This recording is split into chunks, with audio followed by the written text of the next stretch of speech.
ನಮಸ್ತೆ ಪ್ರಿಯ ವೀಕ್ಷಕರಿಗೆಲ್ಲ ಆರಾಧ್ಯ astro YouTube ಚಾನಲ್ಗೆ ತಮಗೆಲ್ಲರಿಗೂ ಆತ್ಮೀಯವಾದ ಸ್ವಾಗತ. ನಾನು ನಿಮ್ಮ ವಿಜಯ ರಾಜ್.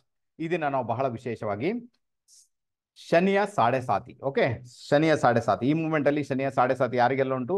ಮಕರ, ಕುಂಭ, ಮೀನ ರಾಶಿಯವರಿಗೆ ಶನಿಯ ಸಾಡೆ ಸಾತಿ ನಡೀತಾ ಉಂಟು. ಹಾಗಾದ್ರೆ ಈ ಸಾಡೆ ಸಾತಿಯ ಫಲಿತಾಂಶಗಳೇನು, ಪರಿಹಾರಗಳೇನು, ಸೊ ಅದರ ಬಗ್ಗೆ ಸ್ವಲ್ಪ ಸ್ವಲ್ಪ ಮಾತಾಡಲಿಕ್ಕೆ ಪ್ರಯತ್ನ ಮಾಡ್ತೇನೆ. ಮುಂದೆ ಹೋಗೋದಕ್ಕಿಂತ ಮುಂಚೆ ಯಾರೆಲ್ಲ ಇದುವರೆಗೆ ನಮ್ಮ ಆರಾಧ್ಯ ಆಸ್ಟ್ರೋ ಯೂಟ್ಯೂಬ್ ಚಾನಲ್ ಸಬ್ಸ್ಕ್ರೈಬ್ ಮಾಡಿಲ್ಲ, ದಯವಿಟ್ಟು ನಮ್ಮ ಯೂಟ್ಯೂಬ್ ಚಾನಲ್ ಸಬ್ಸ್ಕ್ರೈಬ್ ಮಾಡಿ, ಬೆಲ್ ಐಕಾನ್ ಪ್ರೆಸ್ ಮಾಡಿ, ಲೈಕ್ ಮಾಡಿ, ಕಮೆಂಟ್ ಮಾಡಿ, ಮತ್ತೆ ಇದನ್ನ ಶೇರ್ ಮಾಡಿ. ಬಹಳ ಬಹಳ ಫೇವರಬಲ್ ಆಗುತ್ತೆ.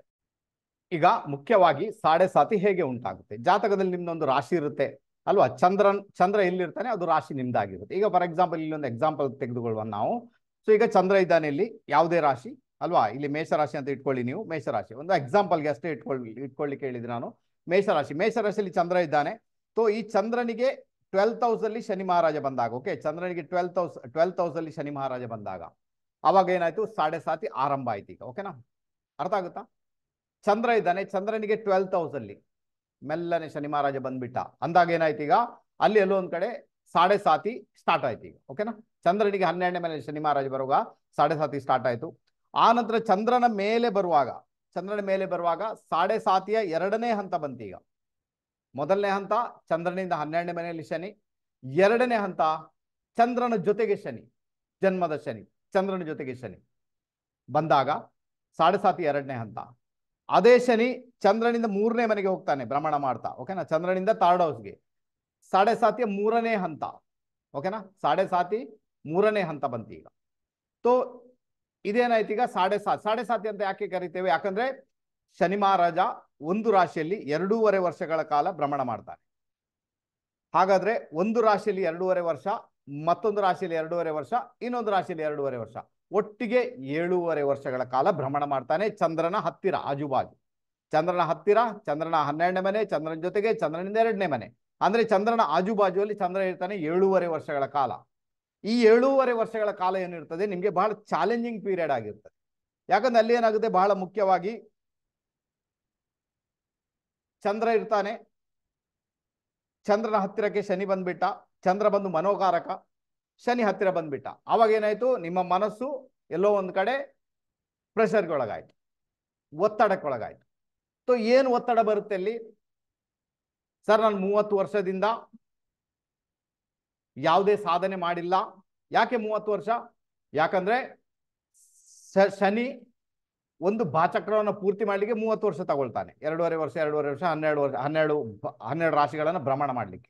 ಸೊ ಹಾಗಾದ್ರೆ ಒಮ್ಮೆ ಸಾಡೆ ಸಾತಿ ಮುಗ್ದು ಮತ್ತೊಮ್ಮೆ ಬರ್ಬೇಕಾದ್ರೆ 30 ವರ್ಷಗಳ ಕಾಲ ಬೇಕು ನಮ್ಗೆ, ಓಕೆ. ಸೊ ಆ ಮೂಮೆಂಟ್ ಅಲ್ಲಿ ಅದಕ್ಕೋಸ್ಕರ ಏನಾಗುತ್ತೆ? ಎಲ್ಲೋ ಒಂದ್ ಕಡೆ ಆ 30 ವರ್ಷಗಳ ನಂತರ ಶನಿ ಮಹಾರಾಜ ಚಂದ್ರನ ಹತ್ತಿರಕ್ಕೆ ಬಂದಾಗ ನೀವು ಬಹಳಷ್ಟು ಪ್ರೆಷರ್ಗೆ ಒಳಗಾಗ್ತೀರಾ. ಥಾಟ್ಸ್ ಬರ್ಲಿಕ್ಕೆ ಸ್ಟಾರ್ಟ್ ಆಗುತ್ತೆ.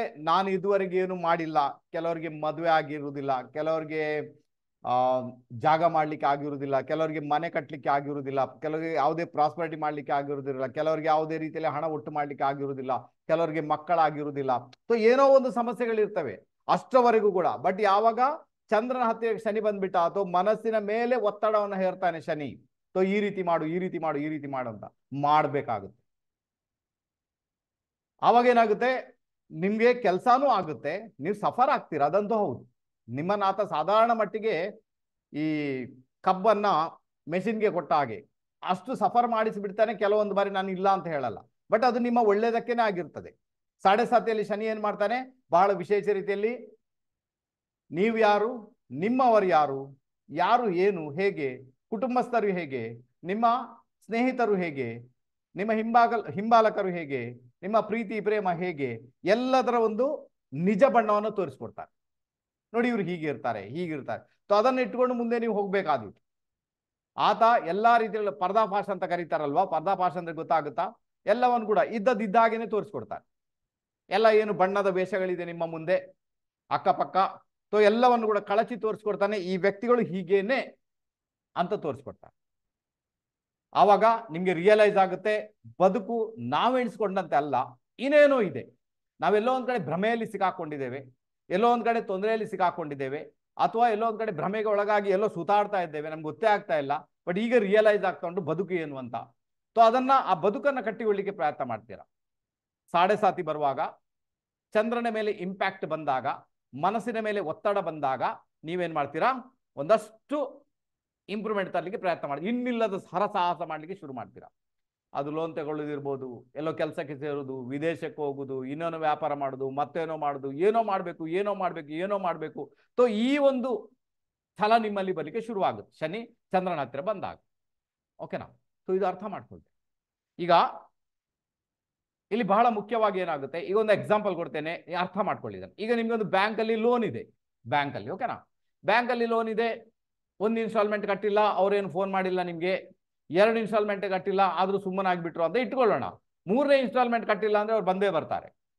ಯಾಕಂದರೆ 1ನೇ ಇನ್ಸ್ಟಾಲ್ಮೆಂಟ್ ಕಟ್ಟಿಲ್ಲ ಅಂದಾಗ ಫೋನ್ ಬಂದಿಲ್ಲ, ನೀವೇನು ಅವ್ರಿಗೆ ರೆಸ್ಪಾನ್ಸೇ ಮಾಡಿಲ್ಲ. ಖುದ್ದು ನಿಮ್ಮ ಒಂದು ಜವಾಬ್ದಾರಿ ಇತ್ತು ಹೋಗಿ ಹೇಳುವಂಥದ್ದು, ಬಟ್ ನೀವು ಹೇಳಲಿಲ್ಲ. 2ನೇದಕ್ಕೂ ಕೂಡ ನೀವೇನು ಹೇಳಲಿಲ್ಲ, ಅವ್ರು ಕಾದು ಬಿಟ್ರು ಬರ್ಬೋದಾ ಅಂತ, ಇಲ್ಲ ನೀವು ಹೋಗಿಲ್ಲ. 3ನೇದಾಗುವಾಗ ನಿಮಗೆ ನೋಟಿಸ್ ಬರುತ್ತೆ, ಅಥವಾ ಮನೆಗೆ ಕಾಲ್ ಬರುತ್ತೆ, ಅಥವಾ ಡೈರೆಕ್ಟ್ ಮನೆಗೆ ಬರ್ತಾರೆ. ಏನಪ್ಪಾ 3 ಇದಾಯ್ತು, ಇನ್ಸ್ಟಾಲ್ಮೆಂಟ್ ಬಾಕಿ ಇದೆ, ಕಟ್ಟಬೇಕೀಗ ನೀನು. ಆವಾಗ ಏನಾಯ್ತು ನೋಡಿ, ಆವಾಗ ನಿಮ್ಮ ಮನಸ್ಸಿನ ಮೇಲೆ ಪ್ರೆಷರ್ ಕ್ರಿಯೇಟ್ ಆಯ್ತು ಈಗ ಅಲ್ವಾ. ಆವಾಗ ಏನಾಗುತ್ತೆ, ಆ ಮನಸ್ಸು ಏನ್ ಮಾಡುತ್ತೆ, ಎಲ್ಲಿ ದಾರಿ ಉಂಟು, ಏನ್ ದಾರಿ ಉಂಟು ಇದನ್ನ ಕಟ್ಟಲಿಕ್ಕೆ, ಲೋನ್ ಕಟ್ಟಲಿಕ್ಕೆ, ಅದನ್ನು ಹುಡುಕ್ಲಿಕ್ಕೆ ಶುರು ಮಾಡುತ್ತೆ. ಅರ್ಥ ಆಯ್ತಾ ನಿಮ್ಗೆ? ಆವಾಗ ಏನ್ ಮಾಡ್ತೀರಿ, ಏನಾದ್ರೂ ಮಾಡಿ, ಏನಾದ್ರೂ ಸರ್ಕಸ್ ಮಾಡಿ ಲೋನ್ ಕಟ್ಟಲಿಕ್ಕೆ ಶುರು ಮಾಡ್ತೀರಿ. ನೀವು ಏನಾದ್ರೂ ಕೂಡ ನಿಮ್ಮಲ್ಲಿದ್ದದನ್ನ ಬೇರೆ ಮಾರಿ ಕೂಡ ಮಾಡ್ಬೋದು, ನೀವು ಜ್ಯುವೆಲ್ರಿ ಇಟ್ಟು ಮಾಡ್ಬೋದು, ನೀವು ಸಾಲ ಬೇರೆ ಅರ್ಥ ತಗೊಂಡು ಲೋನ್ ಕಟ್ಬೋದು. ನೀವೇನ ಮಾಡುವುದಂತೂ ಪಕ್ಕ, ಯಾಕಂದ್ರೆ ಪ್ರೆಷರ್ ಕ್ರಿಯೇಟ್ ಆಗಿದೆ ನಿಮ್ಮ ಮೇಲೆ ಅಲ್ವಾ. ಎಲ್ಲೋ ಒಂದ್ ಕಡೆ ಈ ಒಂದು ಸಮಸ್ಯೆಯಿಂದ ಮುಕ್ತರಾಗೋಣ ಎನ್ನುವಂತ ಒಂದು ತೀವ್ರ ಇಚ್ಛೆ ನಿಮ್ಮಲ್ಲಿ ಬರಲಿಕ್ಕೆ ಸ್ಟಾರ್ಟ್ ಆಗುತ್ತೆ. ಅದಕ್ಕೋಸ್ಕರ ಸೇಮ್ ಅದೇ ಪ್ರೊಸೀಜರ್ ಅನ್ನ ಶನಿ ಮಹಾರಾಜ ಮಾಡ್ತಾನೆ. ಇಷ್ಟವರೆಗೆ ಇನ್ನೇನು ಮಾಡಿಲ್ಲ ತಾನೇ, ನಿಮ್ಗೆ ಜವಾಬ್ದಾರಿ ಇರಲಿಲ್ಲ, ಇಷ್ಟವರೆಗೆ ಕೂಡ ನಿಮ್ಗೆ ಯಾರು ಹೇಳಿದ ಅರ್ಥನೇ ಆಗ್ತಾ ಇರಲಿಲ್ಲ, ಈಗ ನಾನು ಬಂದಿದ್ದೇನೆ, ಈಗ ಅದು ಮಾಡಲೇಬೇಕು ನೀವು. ಅದಕ್ಕೆ ಶನಿ ಮಹಾರಾಜ ಏನ್ ಮಾಡ್ತಾನೆ, ಸಾಧಾರಣ ಮಟ್ಟಿಗೆ ನಿಮ್ಗೆ ಆತ ಒಂದು ಪ್ರೆಷರ್ ಅನ್ನ ಕ್ರಿಯೇಟ್ ಮಾಡ್ತಾನೆ. 30 ವರ್ಷಗಳಿಂದ ಆಗದಂತಹ ಕೆಲವೆಲ್ಲ ಮಹೋನ್ನತ ಕಾರ್ಯಗಳನ್ನು ನಿಮ್ಮಿಂದ ಮಾಡಿಸ್ತಾನೆ. ಇದು ಪರಿಸ್ಥಿತಿ. ಬಟ್ ಒನ್ ಥಿಂಗ್ ಏನ್ ಗೊತ್ತಾ, ಜಾತಕದಲ್ಲಿ ಅಂದ್ರೆ ನೆಟಲ್ ಚಾರ್ಟ್ ಅಲ್ಲಿ, ನಿಮ್ಮ ಲಗ್ನ ಕುಂಡಲಿಯಲ್ಲಿ ಎಲ್ಲೋ ಒಂದ್ ಕಡೆ ಶನಿ ಮಹಾರಾಜ ಸರಿ ಇಲ್ಲ, ಆತ ನೀಚನಾಗಿದ್ದಾನೆ, ಆತ ದುಷ್ಫಲ ಕೊಡ್ತಾ ಇದ್ದಾನೆ, ಶತ್ರುಗಳ ಜೊತೆಗಿದ್ದಾನೆ ಅಂದಾಗ ನಿಮ್ಗೆ 7.5 ಕೂಡ ನಿಮ್ಗೆ ಸ್ವಲ್ಪ ಪ್ರಾಬ್ಲಮ್ ಅಂತೂ ಕ್ರಿಯೇಟ್ ಮಾಡ್ತಾನೆ. ಸ್ವಲ್ಪ ಜಾಸ್ತಿನೇ ಪ್ರಾಬ್ಲಮ್ ಆಗುತ್ತೆ, ಸಮಸ್ಯೆ ಅಂತೂ ಆಗುತ್ತೆ, ನಾನು ಇಲ್ಲ ಅಂತ ಹೇಳಲ್ಲ. ಯಾಕೆ ಹಾಗೆ ಶನಿ ಮಹಾರಾಜನ ಒಂದು ಇಂಪ್ಯಾಕ್ಟ್ ನಿಮ್ಗೆ ಸರಿಯಾದ ರೈಟ್ ವೇಲಿ ಬಂದಿಲ್ಲ? ಯಾಕೆ ಹಾಗಾದ್ರೆ ನೀವು ಹಿಂದಿನ ಜನ್ಮದಲ್ಲಿ ಅದೇನೋ ಕರ್ಮ ಮಾಡಿರ್ತೀರಾ. ಶನಿ ಮಹಾರಾಜ ಅಂದ್ರೆ ಸೇವಕ ವರ್ಗ, ಶನಿ ಮಹಾರಾಜ ಅಂದ್ರೆ ಕೆಳಮಟ್ಟದ ವ್ಯಕ್ತಿಗಳು, ಶನಿ ಮಹಾರಾಜ ಅಂದ್ರೆ ಕಾರ್ಮಿಕ ವರ್ಗ ಅಲ್ವಾ. ಶನಿ ಮಹಾರಾಜ ಕಷ್ಟಪಡುವವರು, ಶನಿ ಮಹಾರಾಜ ದಿಕ್ಕಿಲ್ಲದಂತ ವ್ಯಕ್ತಿಗಳು ಕೆಲವರೆಲ್ಲ. ಓಕೆನಾ? ಈ ಪರಿಸ್ಥಿತಿ ಹಾಗಾದ್ರೆ ನೀವು ಅವ್ರಿಗೇನೋ ತೊಂದರೆ ಕೊಟ್ಟಿರ್ಬೇಕು, ಅವ್ರಿಗೇನೋ ಸಮಸ್ಯೆ ಕ್ರಿಯೇಟ್ ಮಾಡಿರ್ಬೇಕು, ಅವ್ರದ್ದೇನೋ ತಗೊಂಡಿರ್ಬೇಕು, ಅವ್ರಿಗೆ ಯಾವ ನ್ಯಾಯ ಬೇಕು ನೀವು ಕೊಡಿಸಿಲ್ಲ, ಅದಕ್ಕೆ ಸಮಸ್ಯೆ. ಅದಕ್ಕೆ ಶನಿ ಮಹಾರಾಜ ಈ ಜನ್ಮದಲ್ಲಿ ಅದೆಲ್ಲೋ ಒಂದ್ ಕಡೆ ಪ್ಲೇಸ್ಮೆಂಟ್ ಆಗಿರ್ತಾನೆ, ಮೇ ಬಿ ನಿಮ್ಗೆ ನೆಗೆಟಿವ್ ಇಂಪ್ಯಾಕ್ಟ್ ಅನ್ನು ಕೊಡ್ತಾ ಇರ್ತಾನೆ. ಆ ಮೂಮೆಂಟ್ ಅಲ್ಲಿ ಏನಾಗುತ್ತೆ, ನಿಮ್ಗೆ 7.5 ಬಂದಾಗ ಪ್ರೆಷರ್ ಸ್ವಲ್ಪ ಜಾಸ್ತಿನೇ ಕ್ರಿಯೇಟ್ ಆಗುತ್ತೆ. ಸರ್ ಎಲ್ಲದರಲ್ಲೂ ಸೋತ್ಬಿಟ್ಟೆ ಸರ್, ಈ ಪರಿಸ್ಥಿತಿ ಕ್ರಿಯೇಟ್ ಆಗುತ್ತೆ. ಪರಿಹಾರ ಕೊನೆಗೆ ಹೇಳಿಕೊಡ್ತೇನೆ, ತುಂಬಾನೇ ಚೆನ್ನಾಗಿರುತ್ತೆ. ಓಕೆನಾ? ಈಗ ನಾವು ಬಂದ್ಬೇಡ ಶನಿ ಮಹಾರಾಜನ, ಈಗ ಮಕರ ರಾಶಿಯವರಿಗೆ ಶನಿ ಮಹಾರಾಜ 7.5 ಕೊನೆ ಹಂತ ನಡೀತಾ ಉಂಟು ಮಕರ ರಾಶಿಗೆ. ಕುಂಭರಾಶಿಗೆ ಜನ್ಮದಲ್ಲಿ ಶನಿ ಇದ್ದಾನೆ, ಈಗ ಕುಂಭರಾಶಿಗೆ ರಾಶಿ ಮೇಲೆ ಶನಿ ಹೋಗ್ತಾ ಇದ್ದಾನೆ ಈಗ ಚಂದ್ರನ ಮೇಲೆ. ಆನಂತರ ಮೀನರಾಶಿಗೆ ಮೊದಲನೇ ಹಂತದ ಶನಿ ಮಹಾರಾಜನ ಒಂದು ಇಂಪ್ಯಾಕ್ಟ್ ಈಗ ಕ್ರಿಯೇಟ್ ಆಗಿದೆ ಅಲ್ವಾ. ಹಾಗಾದ್ರೆ ಈ 3 ರಾಶಿಗಳವರಿಗೆ ಯಾವ ರೀತಿ ಇಂಪ್ಯಾಕ್ಟ್ ಬರುತ್ತೆ, ಯಾವ ರೀತಿಯ ಒಂದು ಫಲಾಫಲಗಳಿರ್ತವೆ, ಅದರ ಬಗ್ಗೆ ನಾನು ಮಾತಾಡ್ಲಿಕ್ಕೆ ಪ್ರಯತ್ನ ಮಾಡ್ತೇನೆ. ಕೊನೆಯಲ್ಲಿ ಒಟ್ಟಿಗೆ ಪರಿಹಾರ ಹೇಳಿಕೊಡ್ತೇನೆ. ಅದನ್ನು ಯಾರು ಬೇಕಾದ್ರೂ ಮಾಡ್ಕೊಳ್ಬೋದು. ಯಾರಿಗಾದ್ರೂ ಜಾತಕ ಶನಿ ಪ್ರಾಬ್ಲಮ್ ಕೊಡ್ತಾ ಇದ್ದಾನೆ, ಶನಿ ಮಹಾರಾಜನ ಸಮಸ್ಯೆ ಇದೆ, ಏನೂ ತೊಂದರೆ ಇಲ್ಲ, ನಮ್ಮ ಪರಿಹಾರ ಎಲ್ಲ ವೆರಿ ಸಿಂಪಲ್ ಆಗಿರ್ತದೆ. ಯಾವುದೇ ಕಾರಣಕ್ಕೂ ದೊಡ್ಡ ಮಟ್ಟಿನ ಪರಿಹಾರಗಳನ್ನು ನಾವು ಹೇಳಕ್ಕೂ ಹೋಗುವುದಿಲ್ಲ, ಮಾಡುವುದು ಬೇಕಾಗಿಲ್ಲ. ಅಥವಾ ನಾನು ಹೇಳಿದ ಚಿಕ್ಕ ಪರಿಹಾರಗಳು, ಆನಂತರ ಅದಕ್ಕೆ ಕೆಲವು ಅದು ಬಹಳ ವಿಷಯ ವಿದ್ ಲಾಜಿಕ್ ಇರ್ತದೆ, ಯಾಕೆ ಈ ಪರಿಹಾರ ಮಾಡ್ಬೇಕಂತ. ಆ ರೀತಿ ನೀವು ಪರಿಹಾರ ಮಾಡ್ಕೊಂಡಾಗ ಏನಾಗುತ್ತೆ, ಶನಿ ಮಹಾರಾಜನಿಂದ ಬರತಕ್ಕಂತಹ ಒಂದಷ್ಟು ಕೆಟ್ಟ ಫಲಗಳೇನು ನಿವಾರಣೆ ಆಗುತ್ತೆ. ಓಕೆ, ಗೊತ್ತಾಯ್ತು ಅಂತ ಇಟ್ಕೊಳ್ತೀನಪ್ಪ. ಈಗ ಬಂದ್ಬೇಡ ನಮ್ಮ ಮಕರ ಕುಂಭ ಮೀನ ರಾಶಿಯವರಿಗೆ ಯಾವ ರೀತಿ ಇಂಪ್ಯಾಕ್ಟ್ ಅನ್ನ ಶನಿ ಮಹಾರಾಜ ಕ್ರಿಯೇಟ್ ಮಾಡ್ತಾರೆ ಇಲ್ಲಿ ನೋಡ್ಕೊಳ್ಳಿ. ಈಗ ನಿಮ್ದು ಮೀನರಾಶಿ ಅಂತ ಇಟ್ಕೊಳ್ಳೋಣ. ಓಕೆನಾ? ಮೀನರಾಶಿ, ಈ ಮೀನರಾಶಿಗೆ ಈಗ ಶನಿ ಮಹಾರಾಜ ಮೊದಲನೇ ಹಂತದ 7.5 ಬಂದ್ಬಿಟ್ಟಿದ್ದಾನೆ. ಓಕೆನಾ?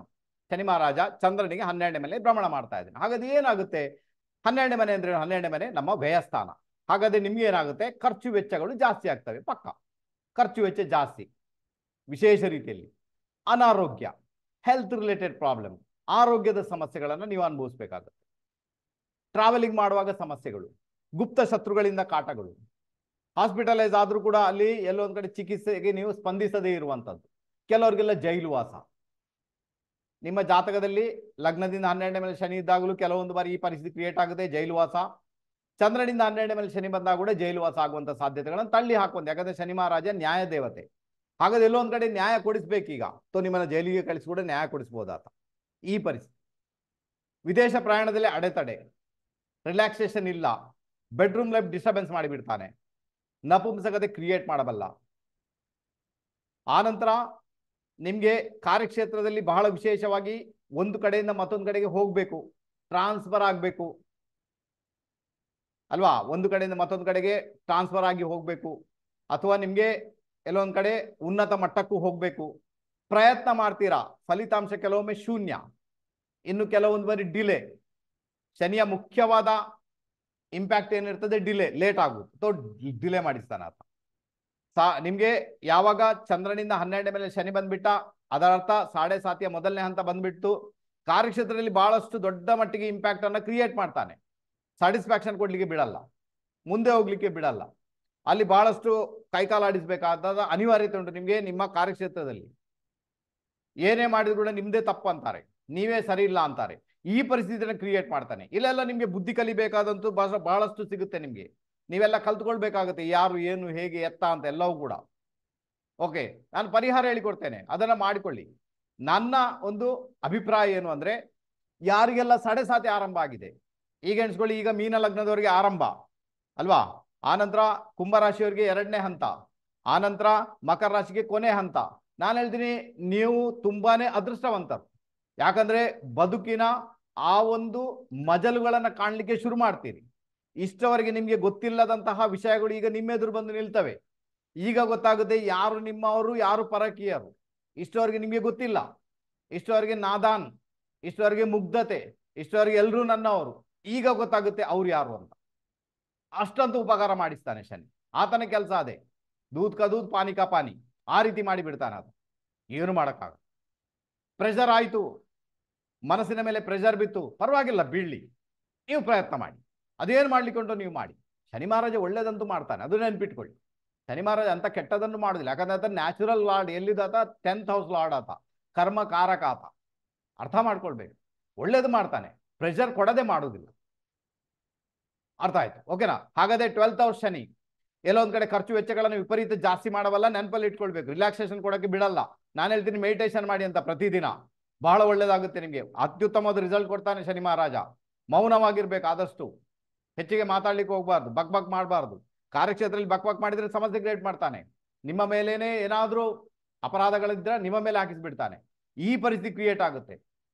ಅರ್ಥ ಆಯ್ತು ಅಂತ ಇಟ್ಕೊಳ್ತೀನಪ್ಪ. ಇದು ಮೀನರಾಶಿಯವರಿಗೆ ಈ ಒಂದು 7.5 ಇಂಪ್ಯಾಕ್ಟ್. ಇದು ಮೀನರಾಶಿಯವರಿಗೆ ಜಸ್ಟ್ ಸ್ಟಾರ್ಟ್ ಆಗಿದೆ. ಈಗ ಮೊದಲನೇ ಹಂತ ಬರುವ ಮಾರ್ಚ್ಗೆ ಮುಗಿಯುತ್ತೆ, ಆನಂತರ 2ನೇ ಹಂತ ಸ್ಟಾರ್ಟ್ ಆಗುತ್ತೆ. ಅದರ ಜೊತೆಗೆ ಶನಿ ಮಹಾರಾಜ ಈಗ ಬರುವ ಜೂನ್ 30ರಿಂದ ನವೆಂಬರ್ 15ರವರೆಗೆ ವಕ್ರಿಯಾಗಿ ಬಿಡ್ತಾನೆ. ಆ ಮೂಮೆಂಟ್ ಅಲ್ಲಿ ಸ್ವಲ್ಪ ಸಮಸ್ಯೆ ಜಾಸ್ತಿನೇ ಕ್ರಿಯೇಟ್ ಮಾಡ್ತಾನೆ. ಅಲ್ಲೆಲ್ಲೋ ಒಂದ್ ಕಡೆ ಗೊತ್ತಿಲ್ಲಪ್ಪ, ಎಲ್ಲ ಚೆನ್ನಾಗಿ ನಡೀತಾ ಇದೆ, ಈಗ ಎಲ್ಲೋ ಒಂದ್ ಕಡೆ ನಿಂತ ಅನುಭವ, ಯಾವುದು ಮುಂದೆ ಹೋಗ್ತಿಲ್ಲ. ಈ ಪರಿಸ್ಥಿತಿ ಸ್ವಲ್ಪ ಲಾಂಗ್ ಪೀರಿಯಡ್ ಆತ. ಇದೇ ಬರುವ ಜೂನ್ನಿಂದ, ಅಂದ್ರೆ ಜೂನ್ 30ನೇ ತಾರೀಕಿನಿಂದ ನವೆಂಬರ್ 15ನೇ ತಾರೀಕಿನವರೆಗೆ ವಕ್ರಿಯಾಗಿರ್ತಾನೆ. ಆ ಮೂಮೆಂಟ್ ಅಲ್ಲಿ ಬಹಳ ಲಾಂಗ್ ಪೀರಿಯಡ್ ಇರ್ತಾನೆ. ಆ ಮೂಮೆಂಟ್ ಅಲ್ಲಿ ನೋಡ್ಕೊಳ್ಬೇಕು.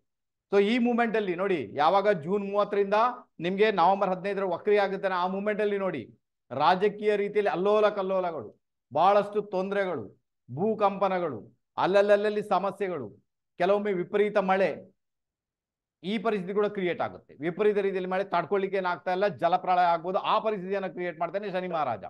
ಶನಿ ಮಹಾರಾಜ ಏನನ್ನ ಮಾಡಿದ್ರು ಕೂಡ ಸಾಧಾರಣ ಮಾಡುವುದಿಲ್ಲ ತಾನೆ, ದೊಡ್ಡ ಮಟ್ಟದಲ್ಲಿ ಮಾಡ್ತಾರೆ. ಸಾಧಾರಣ ಮಾಡುವಂತ ಸಾಧ್ಯತೆಗಳು ತೀರಾ ಕಡಿಮೆ. ಅದು ಶನಿ ಇರ್ಬೋದು, ರಾಹು ಇರ್ಬೋದು, ಅವರೆಲ್ಲ ಮಾಡ್ತಾರೆ ಅಂದ್ರೆ ದೊಡ್ಡ ಮಟ್ಟದಲ್ಲೇ ಮಾಡ್ತಾರೆ, ಸಣ್ಣ ಮಟ್ಟದಲ್ಲೇ ಆಗುದಿಲ್ಲ. ಅರ್ಥ ಆಯ್ತು ಅಂತ ಇಟ್ಕೊಳ್ತೇನೆ, ಓಕೆನಾ? ಹಾಗಾದ್ರೆ ಈಗ ಗೊತ್ತಾಯ್ತು ನಿಮ್ಗೆ ಮೀನರಾಶಿಗೆ ಮೊದಲನೇ ಹಂತದ 7.5 ಶನಿ ಏನ್ ಇಂಪ್ಯಾಕ್ಟ್ ಅನ್ನ ಕ್ರಿಯೇಟ್ ಮಾಡ್ತಾನೆ, 12th ಹೌಸ್ ಅಲ್ವಾ? ಸೊ ಇಲ್ಲಿ ಏನು ಒಂದು ಪ್ರಿಕಾಷನ್ ಹೇಳಿಕೊಡ್ತೇನೆ. ನೀವೇನ್ ಮಾಡ್ಬೇಕು, ಮೀನರಾಶಿಯವರು ನಿಮ್ಮ ಬೆಡ್ರೂಮ್ ಅಲ್ಲಿ ಯಾವುದೇ ಕಾರಣ ಕೂಡ ಶನಿಯ ವಸ್ತುಗಳನ್ನು ಇರಿಸಬೇಡಿ. ಕಬ್ಬಿಣದ ವಸ್ತುಗಳು, ಕಬ್ಬಿಣಕ್ಕೆ ಸಂಬಂಧಪಟ್ಟದ್ದು, ಕಬ್ಬಿಣದ ವೈರ್ಸ್ ಏನೇ ಇದ್ರು ಕೂಡ, ಕಬ್ಬಿಣದ ರಾಡ್ ಅಲ್ವಾ, ಸೊ ಇರಿಸಬೇಡಿ. ಆನಂತರ ಬ್ಲೂ ಕಲರ್, ಬ್ಲಾಕ್ ಕಲರ್ ದಯವಿಟ್ಟು ರಿಮೂವ್ ಮಾಡಿ. 7.5 ನಡೀತಾ ಇರ್ಬೇಕಾದ್ರೆ ನಿಮ್ಮ ಬೆಡ್ರೂಮ್ ಅಲ್ಲಿ ಅದು ಒಳ್ಳೆ ಇಂಪ್ಯಾಕ್ಟ್ ಅನ್ನ ಕ್ರಿಯೇಟ್ ಅಂತ ಮಾಡುತ್ತೆ ನಿಮ್ಗೆ, ಓಕೆನಾ? ಇನ್ನೇನಿರ್ತದೆ ಪರಿಹಾರ ಕೊನೆಯಲ್ಲಿ ಹೇಳಿಕೊಡ್ತೇನೆ, ಪರವಾಗಿಲ್ಲ, ಎಲ್ಲರೂ ಅದನ್ನ ಮಾಡ್ಕೊಳ್ಬಹುದು. ಯಾರಿಗೆಲ್ಲ 7.5 ನಡೀತಂಡು ಅವರೆಲ್ಲ ಏನೂ ಸಮಸ್ಯೆ ಇಲ್ಲ, ತುಂಬಾನೇ ಚೆನ್ನಾಗಿರ್ತೀರಾ. ನೆಕ್ಸ್ಟ್ ಬಂದ್ಬೇಡ ಕುಂಭರಾಶಿಯವರಿಗೆ. ಕುಂಭರಾಶಿಯವರಿಗೆ ಚಂದ್ರನ ಮೇಲೆ ಶನಿಯ ಭ್ರಮಣ, ಜನ್ಮ ರಾಶಿಯ ಚಂದ್ರ, ಚಂದ್ರನ ಮೇಲೆ ಶನಿಯ ಭ್ರಮಣ, ಶನಿಯ 7.5 ಶನಿಯ 2ನೇ ಹಂತ ಕುಂಭರಾಶಿಗೆ. ಓಕೆ, ಸೊ ಇದು ಒಳ್ಳೆ ಲಕ್ಷಣ ಇದು ಕೂಡ ಅಲ್ಲ. ಯಾಕಂದ್ರೆ ನಿಮ್ಗೆ ದೈಹಿಕ ರೀತಿಯಲ್ಲಿ ಶ್ರಮ ಪಡಿಸ್ತಾನೆ, ದೈಹಿಕ ರೀತಿಯಲ್ಲಿ ತೊಂದರೆ ಕೊಡಿಸ್ತಾನೆ, ದೈಹಿಕ ರೀತಿಯಲ್ಲಿ ನಿಮ್ಮನ್ನ ಕುಗ್ಗುವಂತೆ ಮಾಡ್ತಾನೆ, ಆರೋಗ್ಯದಲ್ಲಿ ಕೂಡ ಸಮಸ್ಯೆ ಕ್ರಿಯೇಟ್ ಮಾಡ್ತಾನೆ, ಮ್ಯಾರಿಡ್ ಲೈಫ್ ಅಲ್ಲಿ ಕೂಡ ಡಿಸ್ಟರ್ಬೆನ್ಸ್ ಮಾಡ್ತಾನೆ, ಮಾನಸಿಕ ರೀತಿಯಲ್ಲಿ ಬಹಳಷ್ಟು ಹಿಂಸೆ ಮಾಡ್ತಾನೆ ಶನಿ ಮಹಾರಾಜ ಅಲ್ವಾ. ಅರ್ಥ ಮಾಡ್ಕೊಳ್ಳಿ. ಶನಿ ಅಂದ್ರೆ ಏನು? ಶನಿ ಅಂದ್ರೆ ವೇಸ್ಟೇಜ್ ಅಂತ ಇಟ್ಕೊಳ್ಳಿ. ಚಂದ್ರ ಅಂದ್ರೆ ಫುಡ್ ಅಂತ ಇಟ್ಕೊಳ್ಳಿ. ಸೊ ಇಲ್ಲಿ ಏನಾಗುತ್ತೆ ಬಹಳ ವಿಶೇಷವಾಗಿ, ಫುಡ್ ಅನ್ನ ವೇಸ್ಟ್ ಮಾಡೋದ್ರಿಂದ ಕೂಡ ಪ್ರಾಬ್ಲಮ್ ಆಗುತ್ತೆ. ಫುಡ್ ಅನ್ನು ವೇಸ್ಟ್ ಮಾಡಬಾರ್ದು ಶನಿ ಮತ್ತೆ ಚಂದ್ರನ ಕಾಂಬಿನೇಷನ್ ಇದ್ದಾಗ, 7.5 ಇದ್ದಾಗ ಕೂಡ ಅಲ್ವಾ. ಜಾತಕದಲ್ಲಿ ಶನಿ ಮತ್ತೆ ಚಂದ್ರನ ಕಾಂಬಿನೇಷನ್ ಒಂದು ವಿಚಾರ ಬೇರೆ, 7.5 ಒಂದು ವಿಚಾರ ಬೇರೆ. ಇದೀಗ ಗೋಚರದಲ್ಲಿ ಬಂದಿರುವಂಥದ್ದು. ಶನಿ ಚಂದ್ರ ಕಾಂಬಿನೇಷನ್ ಜಾತಕದಲ್ಲಿ ಪರ್ಮನೆಂಟ್ ಆಗಿರುವಂಥದ್ದು, ಅದು ವಿಷಯನೇ ಬೇರೆ. 7.5 ಜನನಾಗಿದ್ದೀರಿ ಅಂತ ಆಯ್ತು, ಓಕೆನಾ. ಗೋಚರದಲ್ಲಿ ಬಂದಾಗ ಅದರ ಇಂಪ್ಯಾಕ್ಟ್ ಬೇರೆ ಇರ್ತದೆ. ಇದು ತಕ್ಕ ಮಟ್ಟಿಗೆ ತಾತ್ಕಾಲಿಕ ರೂಪದಲ್ಲಿ ನಿಮ್ಮ ಪಾಲಿಗೆ, ನಿಮ್ಮ ಮನಸ್ಸಿಗೆ ಪ್ರೆಷರನ್ನು ಕ್ರಿಯೇಟ್ ಮಾಡಿಯೇ ಮಾಡುತ್ತೆ. ಅದಕ್ಕೋಸ್ಕರ ಯಾವಾಗ ನಿಮ್ಮ ಜನ್ಮ ರಾಶಿ ಮೇಲೆ ಶನಿ ಬಂದ್ಬಿಟ್ಟ, ಅವಾಗ ಆರೋಗ್ಯವನ್ನು ಬಹಳ ಚೆನ್ನಾಗಿ ನೋಡ್ಕೊಳ್ಬೇಕು. ಹೆಲ್ತ್ ರಿಲೇಟೆಡ್ ಪ್ರಾಬ್ಲಮ್ಗಳು ನಿಮ್ಮನ್ನ ಕಾಡುವಂತ ಸಾಧ್ಯತೆಗಳು ತೀರಾ ಜಾಸ್ತಿ. ಅರ್ಥ ಮಾಡ್ಕೊಳ್ಳಿ. ಏನ್ ಮಾಡಬಾರ್ದು ನೀವು ಅದು ಹೇಳ್ಕೊಡ್ತೇನೆ ನಿಮ್ಗೆ, ಪರಿಹಾರ ಹೇಳಿಕೊಡ್ತೇನೆ. ಆ ಒಂದು ಪರಿಹಾರ ಮಾಡ್ಕೊಂಡ್ರೇನೆ ಸಾಕು. ಜಸ್ಟ್ ಒಂದು ಮಂತ್ರ ಹೇಳಿಕೊಡ್ತೇನೆ ಅಷ್ಟೇ, ಬೇರೇನು ಹೇಳಲ್ಲ. ಅದನ್ನೇ ಮಾಡ್ಕೊಳ್ಳಿ. ಮೇ ಬಿ ನಿಮ್ಗೆ ಬರ್ತಾ 7.5 ಬರ್ತಕ್ಕಂಥ ಸಮಸ್ಯೆನೇ ನಿವಾರಣೆ ಆಗುತ್ತೆ. ಬಟ್ ಹೆದರುವಂತ ಅವಶ್ಯಕತೆ ಇಲ್ಲ, ಖುಷಿ ಪಡ್ಬೇಕು ನೀವೀಗ ಕುಂಭರಾಶಿಯವರು. ಅರ್ಥ ಆಯ್ತಾ? ಕುಂಭರಾಶಿಯವರು ಖುಷಿ ಪಡ್ಬೇಕು. ನಾನು ಹೇಳ್ತೀನಿ, ಯಾವಾಗ 7.5 ಸ್ಟಾರ್ಟ್ ಆಯ್ತು ಆ ಮೂಮೆಂಟ್ ನೀವೇನ್ ಮಾಡ್ಬೇಕು, ಒಂದು ಶಿಸ್ತನ್ನ ಫಾಲೋ ಮಾಡ್ಬೇಕು ನೀವು. ಬೆಳಿಗ್ಗೆ ಬೇಗ ಏಳುವುದು, ವ್ಯಾಯಾಮ ಮಾಡುವುದು, ಯೋಗ ಮಾಡುವುದು, ಜಾಗಿಂಗ್ ಮಾಡುವುದು ಅಲ್ವಾ. ಇನ್ನೇನು ಪೂಜೆ ಮಾಡ್ತೀರಾ, ಮಂತ್ರ ಪಠನೆ ಮಾಡ್ತೀರಾ, ಅದು ನಿಮ್ಗೆ ಬಿಟ್ಟದ್ದು. ಬಟ್ ಒಂದು ಒಂದು ಸಿಸ್ಟಮ್ ಅನ್ನ ಫಾಲೋ ಮಾಡಿ, ಒಂದು ಶಿಸ್ತಿಗೆ ಒಳಪಡಿಸಿ ನಿಮ್ಮನ್ನ. ಆವಾಗ ನೋಡಿ ಶನಿ ಮಹಾರಾಜದಿಂದ ಬರ್ತಕ್ಕಂಥ ಒಂದಷ್ಟು ತೊಂದರೆ, ಅಲ್ಲಿನೇ ದೂರ ಆಗುತ್ತೆ. ಏನು ತೊಂದರೆ ಇಲ್ಲ. ಆಲಸ್ಯ ಶನಿಯ ನೆಗೆಟಿವಿಟಿ ಅಲ್ವಾ, ಶಿಸ್ತುಬದ್ಧ ಜೀವನ ಶನಿಯ ಪಾಸಿಟಿವಿಟಿ ಅಲ್ವಾ. ಅರ್ಥ ಆಯ್ತಾ ನಿಮ್ಗೆ? ಈಗ ಮಕ್ಕಳಿಗೆ, ಸಣ್ಣ ಮಕ್ಕಳಿಗೆ ಎಲ್ಲೋ ಒಂದ್ ಕಡೆ ಶನಿ ದೇಶ ಬಂತು ಅಂತ ಇಟ್ಕೊಂಡು ಅವಾಗ ಏನಾಗುತ್ತೆ, ಅವ್ರು ಏಳುವುದು ಲೇಟ್, ಇಡೀ ದಿನ ಮಲಗ್ಬೇಕು. ಅವ್ರಿಗೆ 11 ಗಂಟೆಗೆ ಹೇಳ್ತಾರೆ ರಜೆ ಇದ್ದಾಗ, ರಾತ್ರಿ ಇಡೀ ಎಚ್ಚರ ಇರ್ತಾರೆ, ಬೇಕಾದ್ರೆ ಹಗಲಿಗೆ ಮಲಗಿರ್ತಾರೆ. ಅವ್ರಿಗೆ ಊಟ ಮಾಡಿದ ಬಟ್ಟೆ ಅದು ಬಟ್ಟಲು ತೊಳಿಲಿಕ್ಕೂ ಆಗುದು ಈ ಪರಿಸ್ಥಿತಿ. ಯಾಕಂದ್ರೆ ಶನಿ ದೇಶ ನಡೀತಾ ಉಂಟು ಅವ್ರಿಗೆ. ಶುಕ್ರ ದೇಶ ನಡೆದೋಗ್ಲಿ ಈ ಪರಿಸ್ಥಿತಿ ಇರ್ತದೆ, ಶನಿ ದೇಶ ನಡೆದೋಗ್ಲಿ ಈ ಪರಿಸ್ಥಿತಿ ಇರ್ತದೆ. ಆಲಸ್ಯ ವಿಪರೀತ ಜಾಸ್ತಿಯಲ್ಲಿ ಬರ್ಲಿಕ್ಕೆ ಸ್ಟಾರ್ಟ್ ಆಗುತ್ತೆ. ಶನಿ ಮಹಾರಾಜನ ನೆಗೆಟಿವ್ ಇಂಪ್ಯಾಕ್ಟೇ ಆಲಸ್ಯ. ಹಾಗಾದ್ರೆ ಆಲಸ್ಯವನ್ನು ಹೊಡೆದೋಡಿಸಿ ನೀವೇನ್ ಮಾಡ್ಬೇಕಾಗುತ್ತೆ, ಒಂದು ಶಿಸ್ತನ್ನ, ಒಂದು ಸಿಸ್ಟಮ್ ಅನ್ನ ಫಾಲೋ ಮಾಡ್ಬೇಕಾಗುತ್ತೆ. ಆರ್ಗನೈಸರ್ ಆಗಿರ್ಬೇಕಾಗುತ್ತೆ ಎಲ್ಲಾ ರೀತಿಯಲ್ಲಿ ಕೂಡ. ಅದಕ್ಕೆ ಬೆಳಿಗ್ಗೆ ಕ್ಲಪ್ತ ಸಮಯದಲ್ಲಿ ಹೇಳುವುದು, ಬೆಳಿಗ್ಗೆ ಕ್ಲಪ್ತ ಸಮಯ ಹೇಳಿ ನಿಮ್ಮ ಕೆಲಸ ಕಾರ್ಯಗಳನ್ನ ಮಾಡುವುದು, ಜಾಗಿಂಗ್ ವಾಕಿಂಗ್ ಎಲ್ಲ ಮಾಡ್ಬೋದು, ತೊಂದರೆ ಇಲ್ಲ. ಕ್ಲಪ್ತ ಸಮಯದಲ್ಲಿ ನಿಮ್ಮ ಊಟ, ರಾತ್ರಿ ಮಲಗುವಾಗ ಅದೇ ಸಮಯ, ಇದನ್ನೆಲ್ಲ ಒಂದು ಮೇಂಟೈನ್ ಮಾಡಿದ್ದೇ ಆದಲ್ಲಿ ಶನಿ ಮಹಾರಾಜನ ಪತ್ತೆ ನಿಮ್ಮ ಬಳಿಗಂತೂ ಬರುವುದಿಲ್ಲ. ಯಾಕೆ ಹೇಳಿ? ಯಾಕಂದ್ರೆ ಶಿಸ್ತುಬದ್ಧ ಜೀವನ ಯಾರಿಗಿರುವಂಥದ್ದು ಗ್ರಹಗಳಲ್ಲಿ, ಅದು ಒಂದು ಸೂರ್ಯ. ಶಿಸ್ತುಬದ್ಧ ಜೀವನ. ಬೆಳಿಗ್ಗೆ ಬರ್ತಾನೆ, ಮಧ್ಯಾಹ್ನ ಮಠ ನೆತ್ತಿ ಮೇಲೆ ಇಡ್ತಾನೆ, ಸಂಜೆ ಆಗುವಾಗ ಮುಳುಗ್ತಾನೆ. ಆತನ ಕೆಲಸ ಮಾಡಿದ ಆತ ಹೊರಟೋಗ್ಬಿಟ್ಟ. ಓಕೆನಾ?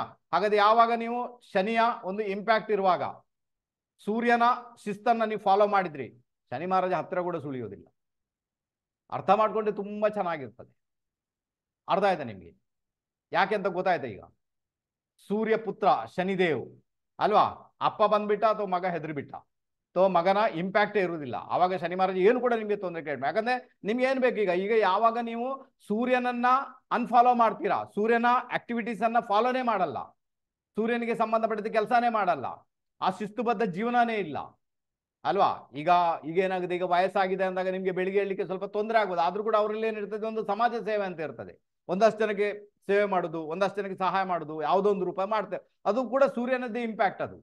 ಅದಕ್ಕೆ ಯಾವಾಗ ನೀವು ಶಿಸ್ತುಬದ್ಧ ಜೀವನ ನಡೆಸ್ತೀರ, ಆವಾಗ ಸೂರ್ಯನ ಇಂಪ್ಯಾಕ್ಟ್ ಕ್ರಿಯೇಟ್ ಆದಾಗ ಶನಿ ಮಹಾರಾಜನೇ ಇರ್ಬೋದು, ರಾಹು ಮಹಾರಾಜನೇ ಇರ್ಬೋದು, ಯಾರು ಕೂಡ ಬ್ಯಾಡ್ ಇಂಪ್ಯಾಕ್ಟ್ ಅನ್ನ ಕೊಡಲ್ಲ. ಬೇಕಾದ್ರೆ ಟ್ರೈ ಮಾಡಿದ್ವಿ. ಅದು ಶಿಸ್ತುಬದ್ಧ ಜೀವನ ಅಂದಾಗ ಬೆಳಿಗ್ಗೆ ಬೇಗ ಏಳುವುದು ಒಂದೇ ಅಲ್ಲ, ಪ್ರತಿ ನಿಮ್ಮ ಕಾರ್ಯದಲ್ಲಿ, ಪ್ರತಿ ನಿಮ್ಮ ಕಾರ್ಯಕ್ಷೇತ್ರದಲ್ಲಿ, ಪ್ರತಿ ನಿಮ್ಮ ವ್ಯವಹಾರದಲ್ಲಿ ಆ ಶಿಸ್ತನ್ನ ನೀವು ಫಾಲೋ ಮಾಡ್ಬೇಕಾಗುತ್ತೆ. ಆವಾಗ ಶನಿ ಮಹಾರಾಜ ಇರ್ಬೋದು, ರಾಹು ಮಹಾರಾಜ ಇರ್ಬೋದು, ಇಬ್ರು ಕೂಡ ಯಾವುದೇ ಬ್ಯಾಡ್ ಇಂಪ್ಯಾಕ್ಟ್ ಅನ್ನು ಕ್ರಿಯೇಟ್ ಮಾಡಲ್ಲ, ಒಳ್ಳೆ ಇಂಪ್ಯಾಕ್ಟ್ ಅನ್ನೇ ಕ್ರಿಯೇಟ್ ಮಾಡ್ತಾರೆ. ಅರ್ಥ ಮಾಡ್ಕೊಂಡ್ರೆ ತುಂಬಾನೇ ಚೆನ್ನಾಗಿರ್ತದೆ. ಬರೇ ಯಾವಾಗ್ಲೂ ಸುತ್ತಾಡುವುದಲ್ಲ, ನಂಗೆ 7.5 ನಡೀತಾ ಉಂಟು, ಆ ಉಂಗುರ ಹಾಕ್ಲಾ, ಈ ಉಂಗುರ ಹಾಕ್ಲಾ, ಆಮೆಯ ಉಂಗುರ ಹಾಕ್ಲಾ, ಚಿರತೆ ಉಂಗುರ ಹಾಕ್ಲಾ, ನೋ, ನೀವು ತಪ್ಪು ಮಾಡ್ತಾ ಇದ್ದೀರಾ. ಅದೆಲ್ಲ ಹಾಕುದು ಎಲ್ಲ ನಾನು ಯಾಕೆ ಹಾಕುವುದಿಲ್ಲ ಮತ್ತೆ, ರೈಟ್ ತಾನೆ? ನನ್ಗೆ ಗೊತ್ತಿಲ್ಲ ಹಾಕ್ಲಿಕ್ಕೆ. ಚಿರತೆ ಉಂಗುರ ಬೇಕು, ಯಾವ ಉಂಗುರ ಬೇಕು, ಯಾವುದನ್ನು ಹಾಕಬಲ್ಲೆ ನಾನು? ನೋ, ಹಾಕುವುದಿಲ್ಲ. ಯಾಕಂದ್ರೆ ನನ್ಗೆ ಗೊತ್ತಿದೆ ಏನ್ ಫಾಲೋ ಮಾಡ್ಬೇಕಂತ, ನಾನು ಹಾಗೆ ಫಾಲೋ ಮಾಡ್ತೇನೆ. ನನ್ಗೆ ಈಗ 7.5 ನಡೀತಾ ಉಂಟು ಅಲ್ವಾ, ನನ್ಗೆ ಯಾವುದೇ ಸಮಸ್ಯೆಗಳಿಲ್ಲ. ಯಾಕಿಲ್ಲ? ಯಾಕಂದ್ರೆ ಆ ಶಿಸ್ತುಬದ್ಧ ಜೀವನ, ಏನ್ ಕೊಡ್ಬೇಕು ಅದು ಕೊಡ್ಬೇಕು ನಾನೀಗ. ಅರ್ಥ ಆಯ್ತಾ ನಿಮ್ಗೆ? ತುಂಬಾನೇ ಚೆನ್ನಾಗಿರುತ್ತೆ ಅಲ್ವಾ? ಬಟ್ ಇಲ್ಲಿ ಒಂದಂತೂ ಉಂಟು, ಅದೇನಂದ್ರೆ ಸಾಡೆ ಸಾತಿ ಎರಡನೇ ಹಂತ ನಡೆಯುವಾಗ, ಚಂದ್ರನ ಮೇಲೆ ಶನಿಯ ಭ್ರಮಣ ಬಂದಾಗ ಮಾನಸಿಕ ರೀತಿಯಲ್ಲಿ ಗೊಂದಲಗಳು ಉಂಟಾಗ್ತವೆ. ತಾಯಿಯ ಆರೋಗ್ಯ ನೋಡ್ಕೊಳ್ಬೇಕು. ನನಗೂ ತಾಯಿಯ ಆರೋಗ್ಯಕ್ಕೆ ಸಮಸ್ಯೆ ಆಯ್ತು, ಬಟ್ ಓಕೆ, ನಾನು ಅದನ್ನು ಒಪ್ಪಿಕೊಳ್ತೇನೆ. ಯಾಕಂದ್ರೆ ನಾನು ಎನ್ಸ್ಕೊಳ್ತೇನೆ ತಾಯಿಗೆ ಅದು ಅನುಭವಿಸ್ಲಿಕ್ಕಿತ್ತು, ಅನುಭವಿಸಿದ್ರು ಅವರು, ಓಕೆ, ನೋ ಪ್ರಾಬ್ಲಮ್. ಬಟ್ ನಿಮಗೂ ಬರ್ಬೋದು ಅದು. ಅದಕ್ಕೋಸ್ಕರ ತಾಯಿ ಸೇವೆ ಮಾಡಬೇಕು. ತಾಯಿಗೆ ಏನೋ ಸ್ವಲ್ಪ ಹೆಚ್ಚು ಕಡಿಮೆ ಆಯಿತು, ಅವ್ರಿಗೆ ಟ್ರೀಟ್ಮೆಂಟ್ ಕೊಡಿಸ್ಬೇಕು, ಅವ್ರ ಜೊತೆಗೆ ಇರಬೇಕು, ಅವ್ರಿಗೆ ಸಾಂತ್ವನ ಹೇಳಬೇಕು. ಅವ್ರಿಗೆ ಕಾಲು ನೋವಿನ ಸಮಸ್ಯೆ ಜಾಸ್ತಿ ಆಗುತ್ತೆ, ಹೆಲ್ತ್ ರಿಲೇಟೆಡ್ ಪ್ರಾಬ್ಲಮ್ ಬರುತ್ತೆ, ಕಾಲಲ್ಲಿ ನರಗಳಿಗೆ ಸಂಬಂಧಪಟ್ಟ ದೋಷ ಕ್ರಿಯೇಟ್ ಆಗುತ್ತೆ. ಅದು ಏನೋ ವೆರಿಕೋಸ್ ವೇನ್ ಅಂತ ಕರೀತಾರಲ್ವಾ, ಕಾಲಿನ ಹಿಂಬದಿಯಲ್ಲಿ ಬರುತ್ತೆ, ಅದು ಪ್ರಾಬ್ಲಮ್ ಆಗುತ್ತೆ. ಪಾದ ಉರಿಲಿಕ್ಕೆ ಶುರುವಾಗುತ್ತೆ. ಆ ಮೂಮೆಂಟ್ ಅಲ್ಲಿ ನೋಡ್ಕೊಳ್ಳಿ, ಏನ್ ನೋಡ್ಕೊಳ್ಬೇಕು? ತಾಯಿಗೆ ಆರೋಗ್ಯ ನೋಡ್ಕೊಳ್ಬೇಕು, ತಾಯಿಗೆ ಆ ಟ್ರೀಟ್ಮೆಂಟ್ ಕೊಡಿಸ್ಬೇಕು. ಇದು ಬಹಳ ಫೇವರಬಲ್ ಆಗುತ್ತೆ. ಶನಿ ನೇರವಾಗಿ ಸಪ್ತಮವನ್ನು ನೋಡೋದ್ರಿಂದ 7ನೇ ದೃಷ್ಟಿಯಿಂದ ಮ್ಯಾರಿಡ್ ಲೈಫಲ್ಲಿ ಕೂಡ ಡಿಸ್ಟರ್ಬೆನ್ಸ್ ಅನ್ನ ಮಾಡ್ತಾನೆ, ಮಾನಸಿಕ ರೀತಿಯಲ್ಲಿ ಗೊಂದಲಗಳನ್ನು ಕ್ರಿಯೇಟ್ ಅನ್ನು ಮಾಡ್ತಾನೆ. ಎಷ್ಟು ಸಾಧ್ಯನೋ ಅಷ್ಟು ಶನಿ ದಶೆ ನಡೆಯುವಾಗ ಮ್ಯಾರಿಡ್ ಲೈಫ್ ಯಾರಿಗೆಲ್ಲ ಉಂಟು ಅಥವಾ ಯಾರೆಲ್ಲ ಮ್ಯಾರೇಜ್ ಆಗಿದ್ದೀರಾ, ನಾನ್ ವೆಜ್ ಸೇವನೆ ಮತ್ತೆ ನಿಮ್ಮ ಇದು ಮದಿರಪಾನ ಅಂದ್ರೆ ಡ್ರಿಂಕ್ಸ್ ಮಾಡೋದು ಕಡಿಮೆ ಮಾಡಿ. ವಾರಕ್ಕೊಮ್ಮೆ ಓಕೆ, ಪರವಾಗಿಲ್ಲ, ಕಡಿಮೆ ಮಾಡಿ ಅದನ್ನ.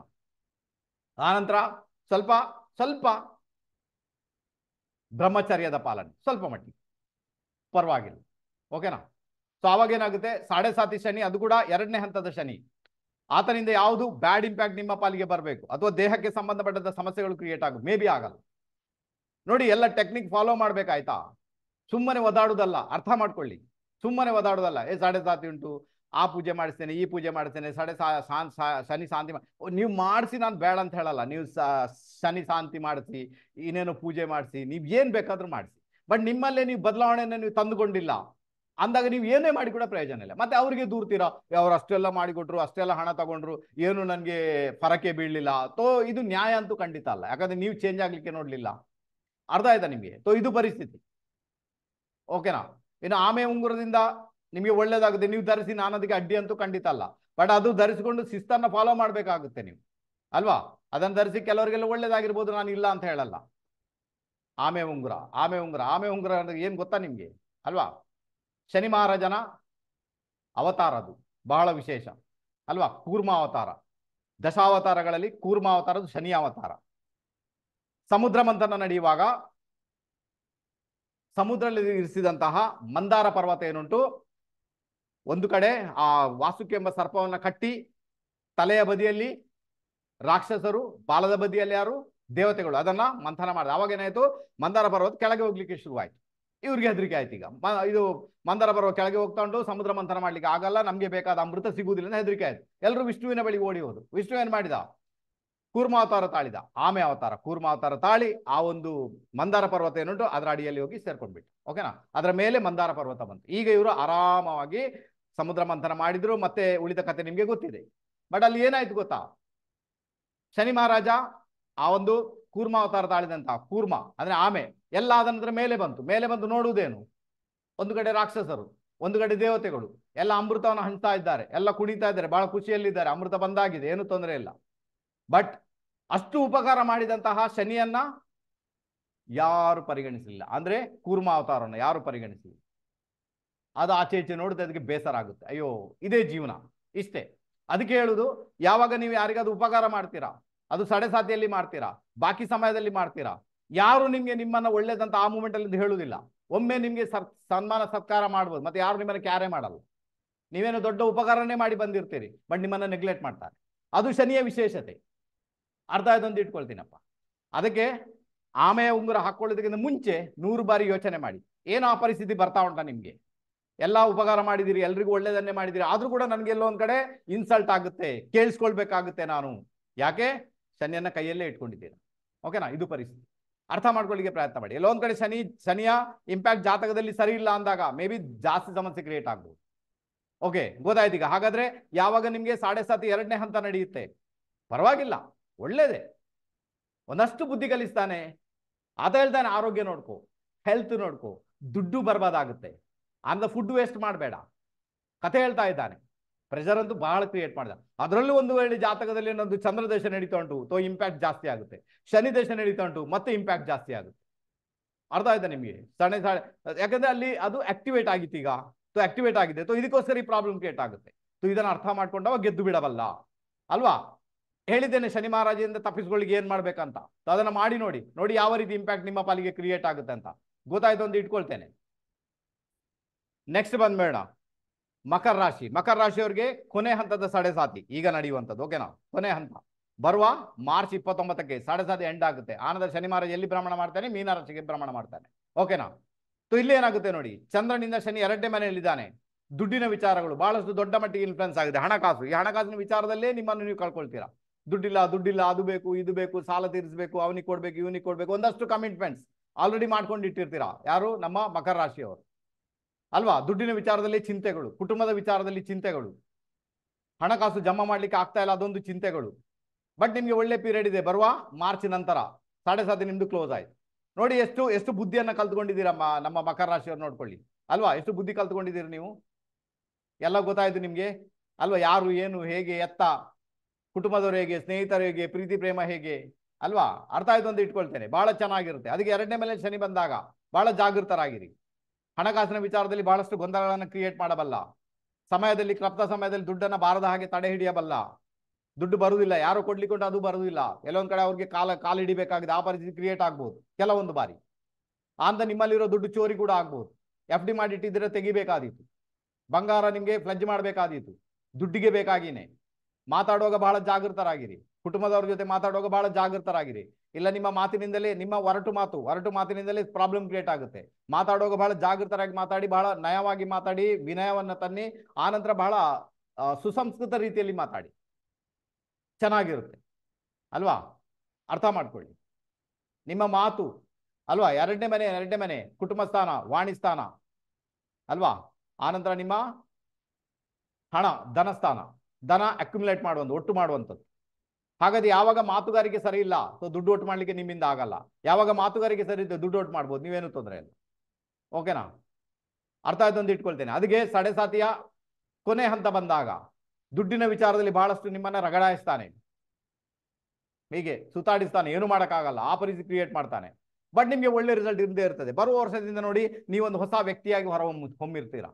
ನಿಮ್ಗೆ ಗೊತ್ತಾಯ್ತು ಈಗ ಕುಟುಂಬದವರೆಲ್ಲ ಹೇಗೆ, ಏನು, ಎತ್ತ ಅಂತ ಎಲ್ಲ ಗೊತ್ತಾಯ್ತು. ಈಗ ನಿಮ್ಗೇನು ಕರ್ಮದ ಫಲ ಉಂಟು ಆಲ್ಮೋಸ್ಟ್ ಈಗ ಅನುಭವಿಸಿ ಆಯ್ತು. ನೀವು ಇನ್ನೊಂದು ಸಾತಿ ಬರ್ಬೇಕಾದ್ರೆ ಮತ್ತೆ 30 ವರ್ಷ ಬೇಕಾಗುತ್ತೆ ಅಲ್ವಾ. ಈಗ ಒಂದು ವೇಳೆ ವಯಸ್ಸಾಗಿದ್ರೆ 30 ವರ್ಷ ಸಾತಿ ಇನ್ನೊಂದು ಬರುವಾಗ ಕೆಲವರು ಇರ್ತಾರೆ, ಕೆಲವರು ಇರಲ್ಲ. ಈ ಪರಿಸ್ಥಿತಿನೂ ಇರುತ್ತೆ.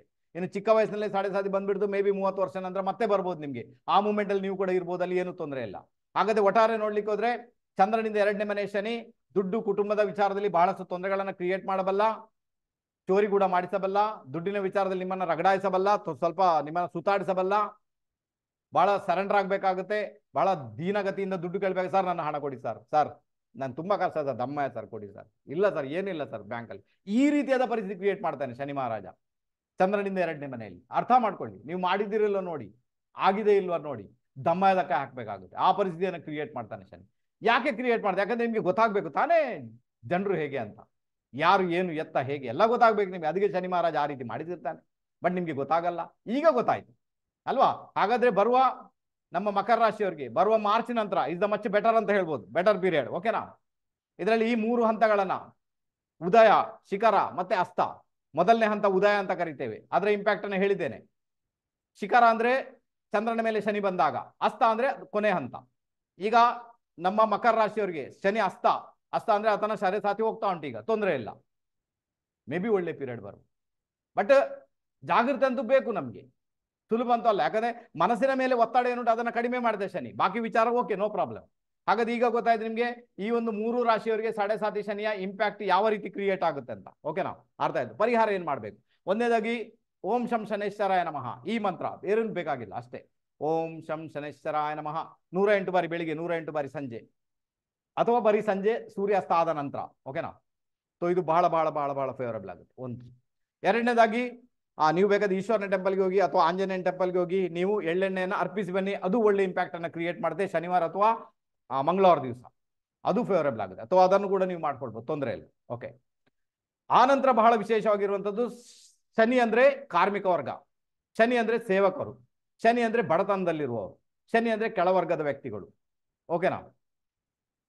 ತಗ್ಗಿ ಬಗ್ಗಿ ನಡೆಯುವವರು ಅಂತ ಇಟ್ಕೊಳ್ಳಬೇಕು. ಶನಿ, ಸೂರ್ಯನ ಇಂಪ್ಯಾಕ್ಟ್ ಕಡಿಮೆ ಉಂಟಲ್ಲಿ. ಸೊ ಇಂಥವರಿಗೆ ಹೋಗಿ ನೀವು ದಾನ ಮಾಡುವಂಥದ್ದು. ನೋಡ್ಕೊಳ್ಳಿ, ನಾನು ಹೇಳುವ ಟೆಕ್ನಿಕ್ ನೋಡ್ಕೊಳ್ಳಿ, ಅರ್ಥ ಮಾಡ್ಕೊಳ್ಳಿ. ಇಂಥವ್ರಿಗೆ ಹೋಗಿ ದಾನ ಮಾಡುವಂಥದ್ದು. ಯಾವಾಗ ನೀವು ಇಂಥವ್ರಿಗೆ ದಾನ ಮಾಡ್ತೀರಾ, ಈಗ ಫಾರ್ ಎಕ್ಸಾಂಪಲ್ ಹೇಳ್ಬೇಕಾದ್ರೆ ನೀವು ಅನಾಥಾಶ್ರಮಕ್ಕೆ ಹೋದ್ರಿ, ಅನಾಥಾಶ್ರಮಕ್ಕೆ ಹೋಗಿ ಅಲ್ಲಿ ಒಂದಷ್ಟು ಫುಡ್ ಅನ್ನು ಡೊನೇಟ್ ಮಾಡಿದ್ರಿ ಅಲ್ವಾ. ಅನಾಥಾಶ್ರಮದಲ್ಲಿರುವಂತಹ ವೃದ್ಧ ವ್ಯಕ್ತಿಗಳು ನಿಮ್ಮ ಜೊತೆನೆ ಸೇರ್ಕೊಂಡು ಊಟ ಮಾಡ್ತಾ ಇದ್ದಾರೆ, ನೀವು ಅವರ ಯೋಗಕ್ಷೇಮ ಕೇಳ್ತಾ ಇದ್ದೀರಿ. ಒಂದು ಸ್ವಲ್ಪ ಸಮಯ ಕೂತ್ಕೊಳ್ಬೇಕಲ್ಲಿ, ಅವರ ಯೋಗಕ್ಷೇಮ ಕೇಳಬೇಕು. ನೀವು ಎಲ್ಲಿ, ಅವರು ಹೇಗೆ, ಎಲ್ಲಿಂದ, ಯಾಕೆ ಇಲ್ಲಿ ಬರುವಂತ ಪರಿಸ್ಥಿತಿ ಯಾಕೆ ಬಂದ, ಹಾಗೆ ಕೇಳ್ಬೇಕು ಅವ್ರಿಗೆ. ಅವ್ರಿಗೆ ಏನೋ ಒಂದು ಧೈರ್ಯ ಬರುತ್ತೆ, ಯಾರೋ ಇದ್ದಾರೆ ಅಂತ, ಯಾರೋ ನಮ್ಮನ್ನ ಕೇಳೋರು ಇದ್ದಾರೆ. ಮನೆಯಿಂದ ಹೊರಗೆ ಹಾಕಿದ್ದಾರೆ ಮಗ ಮಗಳು ಅಲ್ವಾ, ಕೆಲವೊಂದು ಬಾರಿ, ಅಥವಾ ಕೆಲವೊಮ್ಮೆ ಇವರ ಸ್ವ-ಇಚ್ಛೆಯಿಂದ ಕೂಡ ಬಂದಿರ್ಬೋದು, ಅಥವಾ ಯಾರು ಇಲ್ಲ ಅಂತ ಕೂಡ ಬಂದಿರ್ಬೋದು, ಹೊರಗೆ ಹಾಕಿ ಕೂಡ ಬಂದಿರ್ಬೋದು. ಬಟ್ ನೀವು ಅದು ಕೇಳಿದಾಗ ಏನಾಗುತ್ತೆ, ಅವ್ರಿಗೆಲ್ಲೊಂದ್ ಕಡೆ ಒಂಥರ ಧೈರ್ಯ ಬರುತ್ತೆ. ಯಾರೋ ನಮ್ಮನ್ನ ಕೇಳ್ತಾ ಇದ್ದಾರೆ, ಯಾರೋ ನಮಗೋಸ್ಕರ ಆಸರೆಯಾಗಿ ಬಂದಿದ್ದಾರೆ. ಆಗ ಅವ್ರು ನಿಮ್ಮ ಜೊತೆ ಹಂಚಿಕೊಳ್ತಾರೆ ಎಲ್ಲವನ್ನು.